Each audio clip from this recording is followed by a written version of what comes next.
People are feeling what the economy is doing.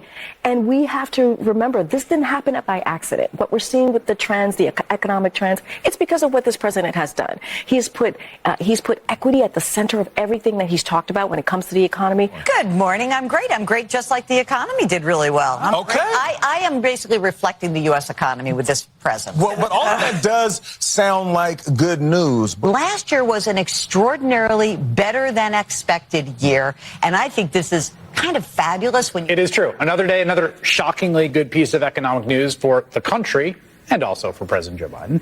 Direct results of policy investments from the Biden administration. Point one is due to a strong economy, which is also a result of Biden administration policies. The Biden administration took proactive steps to grow the economy, and the economy has boomed. 14 million new jobs since I became president. 169 new jobs in Wisconsin. Oh, there's good news. There's more good news for Biden. The economy is cooking right along. Now, what does that mean? Well, it's a little technical, but according to macroeconomic theory, number go up equal good. Every economic indicator of Bidenomics is positive. Though it looks like there's no recession and the economy looks good on paper, people feel like it's not bouncing back. And this bad feeling, the media has dubbed the vibe session. Well, here's some good news. The stock market just closed at a record high. And today, the S&P 500 was heading for its fifth straight record day. Are there discussions about different ways that you can try to communicate this message, given the fact that so far it just hasn't sunk in with the American psyche that Biden should be getting credit, in your belief? That we are not doing a good enough job of ourselves giving credit to the president.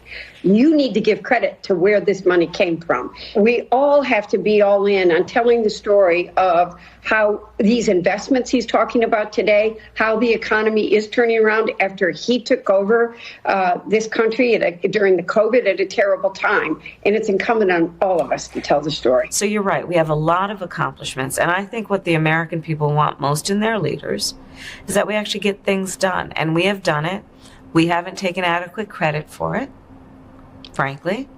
And we got to do a better job of getting the word out about what we have accomplished and who did it. We're fundamentally changing the economy of this country, and everybody's getting a little worried about it. Yeah, so people are really bummed out about the economy here in New Hampshire, even if the overall big picture numbers are going in the right direction. And even if people's own personal experiences in general are going okay, there's a lot of gloom. And one of the reasons is food prices, for example, generally going up. And we talked to a bunch of people outside of a grocery store in Derry, New Hampshire. We couldn't find anybody feeling good about the economy. And that's just human nature. Psychologically, you go into a store, if you're paying more for items that you get every week, that really sticks with you. It really annoys you. It gets you down. People were upset about it. And so are they making it? Yeah, they're making it. But are they bothered by the fact that frozen OJ has gone up double digits and that steak on Friday is up double digits? Absolutely. The last bit there is the reality. All of the numbers, the big picture numbers, the stock market, they throw the numbers at you, but the reality is the food is twice as much, the cost for energy is a third more, the cost for vehicles. Okay, so you can sell your house for more money because the cost for houses is going up, but then so are interest rates. And so you can't buy a different home because it's too expensive. And then in the middle, you've got all the funny men, the unfunny men, the late night talk show hosts. They're propagandists too.